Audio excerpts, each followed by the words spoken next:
Right. Okay. So we work with Northumbrian Water. We didn't know about the leakage data, and we found that very interesting. So our approach on the project was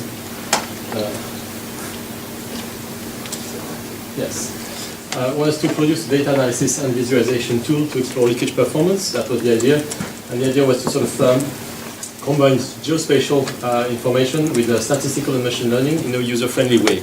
Quite often the topics are quite separate. You have the machine learning and you have the GIS, and this is sort of to improve the user experience. So we thought we would sort of have this three-step approach, which would be benchmark DMA behavior. We understood that from Dennis that external factors such as temperature, pressure, etc., made leakage behave in a certain way. We wanted to see how DMAs were sort of whether they will all behave the same way, but also we wanted to then, once we understood how DMA behaved, to be able to drill down and understand pipes that are at risk. We decided not to focus too much on pipe deterioration because part of the team is to build pipe deterioration models. So we didn't feel like it was necessarily the best use of our time here, but we were quite confident we could sort of tune our models for this leakage. So initially, I don't know if you've done those things, but we normalized everything so we could compare things together. So we normalized the flow. So one is the average value across the whole time series. And we looked at how, for a max temperature, depending on the evolution of the maximum temperature of the day, the total daily flow changed. And it's quite interesting to see that when the air temperature reaches 25 degrees, you get at least 10% more demand, etc., etc. When you look at the minimum night flow, you see this sort of very strong pattern. And again, as the temperature rises, the minimum night flow will increase. But what is a bit less easy to understand is why the minimum night flow would go up as the temperature drops. But maybe Dennis has a trick or two up his sleeve. And daily leakage follows a path that is a bit like the minimum night flow, and because it's calculated from the other, that's probably why. We also looked at the impact of the maximum zonal pressure against the daily leakage. Against that's normalized, so we were able to put all the DMAs together to have a strong relationships, and we can find some a fairly good correlation between the pressure and the daily leakage normalized. Again, if we look at the average pressure, so we can see that you have this sort of effect and this sort of suddenly quite dramatic increase after a certain sort of, if pressure goes above higher than 40% of its normal value, leakage shoots up. So we looked at various time series, so this is all the time series, and we thought this is for the whole region. So again, you have flow means, you have pressure, etc. What is interesting in that one is this night use mean. It's interesting to see that the night use mean, which I think is calculated by NWL or inferred by NWL, has been dropping steadily since 2011. And so in terms of mass balance, if we say legitimate night use is going down, that would mathematically means that leakage is going up.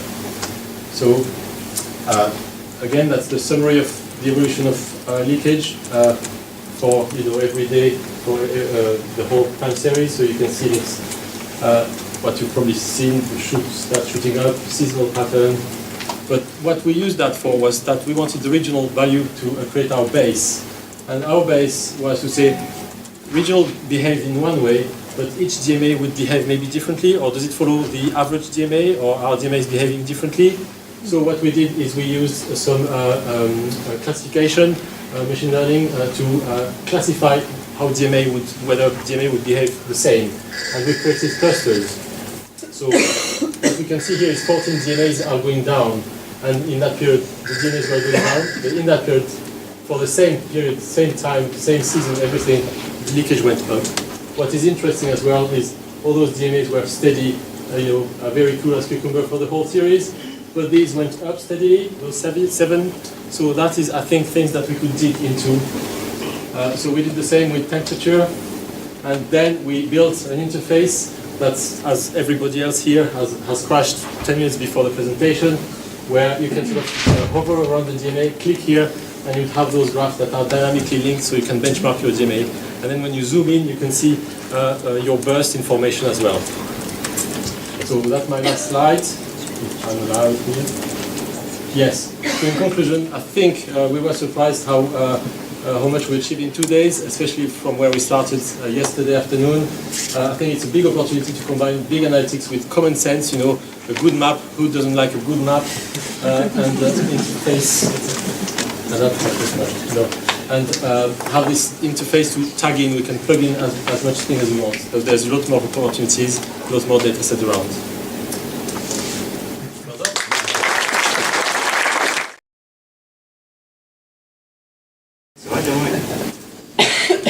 Okay, good afternoon. So we're Simon and James from WRC. Interesting mix in WRC. We're a mix of scientists and engineers. What that means for this event, that we're able to take data and try and turn it into engineering solutions. The themes you're well aware of that were set yesterday. We've chosen to look at defining true leakage as our theme. And what did that mean to us? Well, it meant looking at consumption. Is it consumption or is it leakage? How did we tackle that? We looked at taking the hackathon data, we took our own in-house analytics and modelling skills, and we layered that up with 90 years worth of our own experience in engineering in the water sector. So we then had a quick look at a typical water process flow for how you might tackle your leakage calculations as a network. And we looked at it and we thought, well, trunk mains, okay, well we do a lot of that already with other networks, we've got proven models around that. Same for service reservoirs, okay, maybe skip that. One thing we'd not done much of was around looking at nighttime usage, etc. So if we take Dennis's graph that he showed yesterday, just to define the problem a little bit, what we wanted to do was look a little bit at where this boundary lies, the split between what is legitimate consumption, customer use, and what is actually defined as leakage. Our thoughts on that subject as we went into it, we looked to analyse everything together, analyse the effect, and quantify the effect. James? Yeah, so we wanted to go about this by looking at random forests because they're a really powerful predictive technique, but then they're also really interrogable as well. You can really get behind them and see what they're telling you about your data. One of the ways you can interrogate your data is in terms of the factors that you put in them and how important they are to your final prediction. And so this is what we've got here, and you can define importance in a number of ways. We define it as percentage increase in accuracy. But then, once we look at these, we get some hypotheses about what might be going on. How do we interrogate that and find out whether those hypotheses are true? We know from our experience in the water industry that Ramadan is a month that has particularly high night water use, and so we wanted to see if there's a noticeable effect in the net night flows that we were given during the month of Ramadan. And so we took 256 DMAs that we had complete data for. We didn't have time to start infilling data, so we just took the ones that we had complete data for. We found a 0.03 litre per property per hour additional consumption during Ramadan out of an average across all those DMAs of 3.9, so that's 0.7%. May not sound like much, but notice we have normalised it to litres per property per hour because if you're just using raw leakage values like litres cube per day, then you don't have that handle on how much the total demand in that area is. Specific example, we looked at the Langdon Hills DMA and found that had a much higher additional flow, but obviously that has quite a high net night flow value anyway, so it's still only 2.4%. An alternative would be the Howbridge DMA, which has a total of 6% uplift in Ramadan. So what next? Yeah, so what next? We've looked at the data that we've been provided. We've got several other hypotheses that we would like to test. We'd like to follow the same sort of approach, spend a bit more time over it, document it, understand it, and quantify the effect. Feed it potentially into PR19 business plans, but also we can use that now in this regulatory period to operationally to better target leakage control activity. And finally, just something to leave you on, we noticed at the top here that percentage copper was really important. Why is that? So we looked at the effect of just copper if you keep everything else constant and just look at increasing the percentage of copper in the network. And you can see that there's a really strong noticeable trend there with the percentage of copper, which is not high, it's only 2% there, but it's showing a marked increase in the leakage in about 0.8 litres per property per hour over that 2%. And that could be because of copper pipe is generally small diameter, it's generally older, and it it generally is used in service pipes and connection pipes, so it could be acting as a surrogate for connection density. So it's really important to consider these all in context, and that's what random forests are great for, because you can add those variables in and see if that changes what your prediction is. Thank you very much.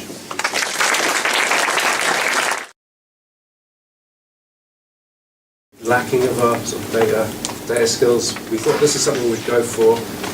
So this is what we sort of shot for. So the time to intervene is until the next intervention you need to make on the main. What we'd have liked to have done, and we didn't have time and we didn't have the data, is to actually predict what the cost of that intervention might be. We thought that might be useful to the business.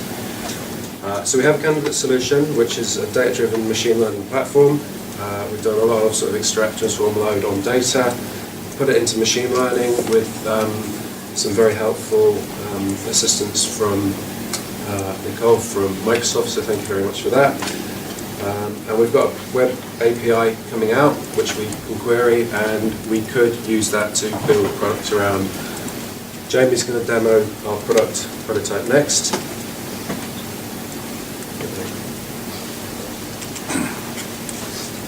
Cool, so like Charlie said, we kind of looked at the data and we kind of took an approach of how can we best use this data and provide it to you as users and make kind of intelligent actions on that data. So we kind of wrapped it up into a multifaceted approach of kind of examining the data. The first kind of approach we looked at was surfacing the most kind of important insights to deal with straight away. So we kind of surfaced the time to intervene on the top 10 items here.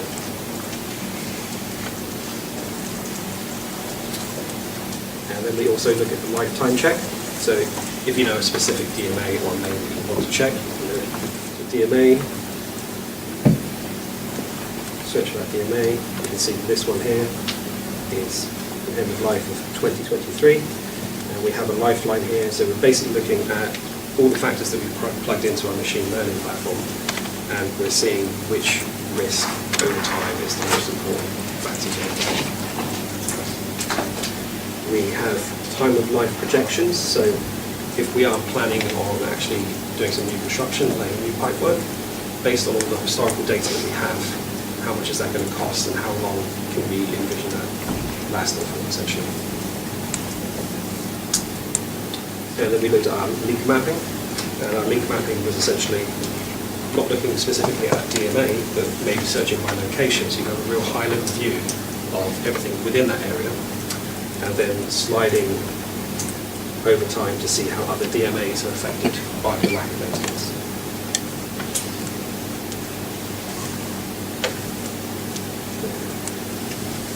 Thanks, Jamie.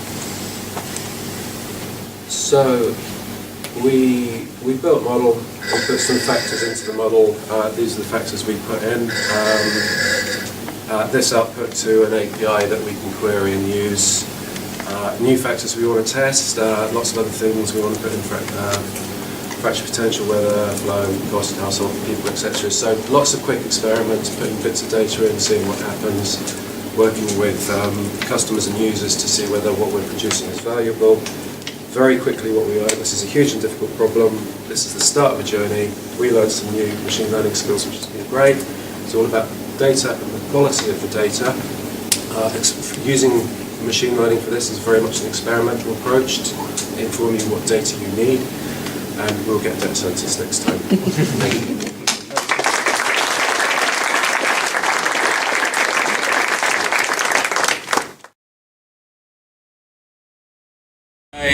Very good afternoon. We are a few guys from Swear, a machine learning startup in London. Everybody talks about leakage, but I think the background question here is about how to reduce the economic level of leakage.